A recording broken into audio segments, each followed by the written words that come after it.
જોઈ રહ્યા છો સ્પાર્ક ટુડે ન્યૂઝ। ઓમ શાંતિ પ્રજાપિતા બ્રહ્માકુમારી ઈશ્વરીય વિશ્વવિદ્યાલય ખૂબ સુંદર સમગ્ર ભારત દેશમાં એક અનોખું અભિયાન ઉજવી રહ્યું છે। રક્ષાબંધન દ્વારા નશા મુક્તિ અભિયાન ચલાવવામાં આવી રહ્યું છે। સૌપ્રથમ પરીક્ષા ભવનજી કાકાની ખડકીમાં આવેલા બ્રહ્માકુમારી હોલમાં કાર્યક્રમનું સુંદર ઉદ્ઘાટન થયું છે।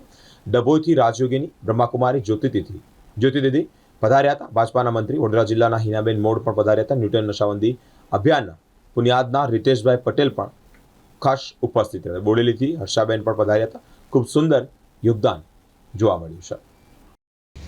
ओम शांति प्रजापिता ब्रह्माकुमारी ईश्वरीय विश्वविद्यालय बहु सुंदर रक्षाबंधन द्वारा नशा मुक्ति अभियानનો विशेष कार्यक्रम કરી રહી છે। ત્યારે આજે ખાસ પોલીસ સ્ટેશનમાં, હોમગાર્ડ્સમાં અને જીઆરડીમાં પણ આ કાર્યક્રમનું આયોજન કર્યું, જેમાં ઘણા બધા પોલીસ કર્મચારીઓએ લાભ લીધો અને વિશેષ બધાને પરમાત્માનું સુરક્ષા કવચ આપીને સદા સુરક્ષિત રહેવા માટે પોતાના જીવનને પવિત્રતા અર્થાત સત્યતા, શુદ્ધતા, ઈમાનદારી અને સ્વચ્છતાથી ભરપૂર કરી દઈએ એવું વિશેષ બ્રહ્માકુમારી બહેનો દ્વારા સર્વને પ્રતિજ્ઞા પણ કરાવવામાં આવી। શાંતિ।